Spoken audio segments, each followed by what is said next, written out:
देखिए, अभी कुछ टाइम पहले में जब बीजेपी ने यहाँ पे बुलडोजर चलाया था तो उन्होंने बोला था यहाँ रोहिंग्या बस गए हैं, इस वजह से उन्हें निकालने के लिए हमने बुलडोजर चलाया। अब हरदीप पुरी कौन है आखिर? हरदीप पुरी बीजेपी के मिनिस्टर हैं और हम्म। वो ये मांग कर रहे हैं कि ईडब्ल्यूएस में उनको रोहिंग्या को बसाया जाए। तो ये सीधा सीधा कर कौन रहा है? अगर किसी की भी आंखें खुली है, दिमाग खुली है, तो अगर आप नहीं, देखिए गृह इसमें मंत्रालय ने क्लियर कर आपका दिया ना उस पे तो।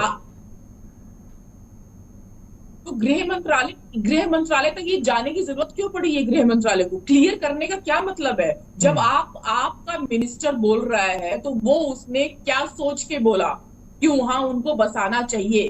क्या हम्म। सोच के बोला? क्या ये वोट बैंक की राजनीति करने की सोच रहे थे?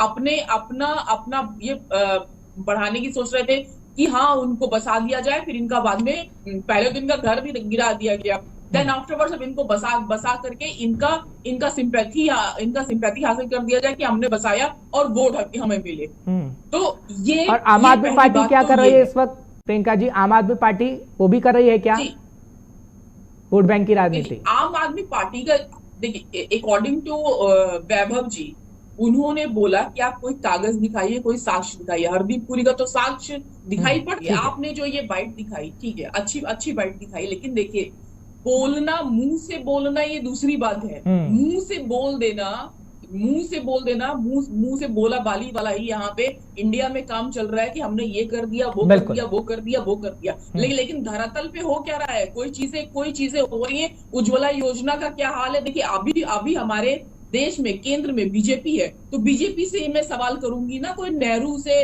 या पृथ्वीराज चौहान से तो सवाल करूंगी नहीं। हम्म। तो मैं यही सवाल केंद्र से ही पूछ रही हूँ कि आखिर आपने अगर सिर्फ बोल करके ये दिखाया है तो ठीक है। अगर अगर आप बोल रही है, आप साक्ष्य दिखा दीजिए, कागज दिखा दीजिए, तो दिखा देने में कोई हर्ज नहीं है, क्योंकि कोई भी काम कागज पे होता है। और अगर आप रोहिंग्याओं पर राजनीति कर रही है, उसका वोट पाने की कोशिश कर रही है, वहीं बीजेपी वोट पाने की कोशिश कर रही है, तो ये इन दोनों की तो होड़ है ना कि सबसे पहले हम क्या कर दे रोहिंग्याओं के लिए जिसको हमको वोट मिल जाए।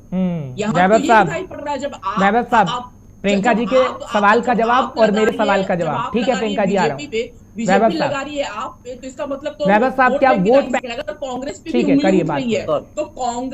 तो कांग्रेस ने क्या ये कह करके, देखिए यहाँ पे तिब्बतियों को भी बसाया गया, तो क्या बीजेपी ने बसाया था? हम्म। उनको उनको जो दिया गया था जगह, क्या बीजेपी ने बसाया था? नहीं। लेकिन तिब्बतियों से कोई दिक्कत नहीं है देश को।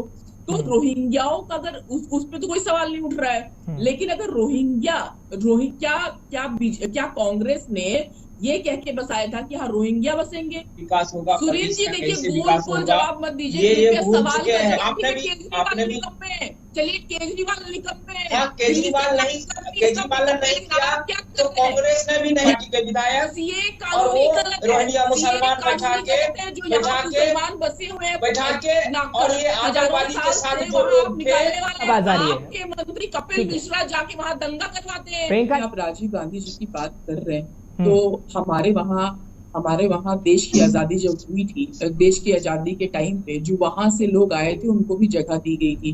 तो मैं ये बोल रही हूँ, आपने जो जो जगह का नाम दिया, जहांगीरपुरी या मंगोलपुरी, जो जो जगह का नाम दिया गया, जी। क्या वहां ये कह के वो दिया गया कि यहाँ रोहिंग्या रहेंगे? और रोहिंग्या हमारे देश में घुसे कैसे? आप मुझे पहले ये बताइए, हमारे देश में ये लोग घुसे कैसे? वहां म्यांमार में, आपको बिलीव नहीं होगा, म्यांमार एक बौद्धिस्ट कंट्री है, और वहां पे रोहिंग्यों ने इतना तंग किया था वहां पे। और तब वहां पे सिराथू नाम के एक बुद्धिस्ट ने इन लोग को फिर बहुत ज्यादा इन लोग को पीटा कि हाँ उनकी हत्याएं की जा रही थी, बौद्धिस्ट की हत्याएं की जा रही थी रोहिंग्या द्वारा।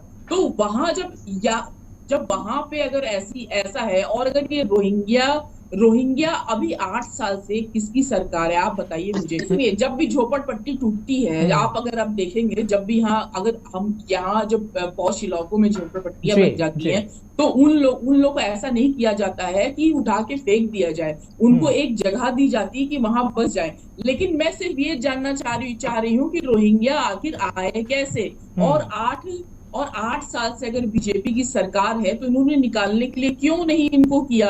ठीक है। और जब ये बुलडोजर चला रहे थे, इन्हीं के लिए चला रहे थे। फिर हरदीप पुरी का ममता दीदी इंडियन नहीं है, ममता दीदी इंडियन नहीं है, ममता दीदी भारतीय नहीं है। क्या उनका नहीं क्या उनका अपने देश के प्रति, अपने देश के प्रति, अपने लोगों के प्रति पहले देखेंगे कि रोहिंग्याओं के लिए देखेंगे?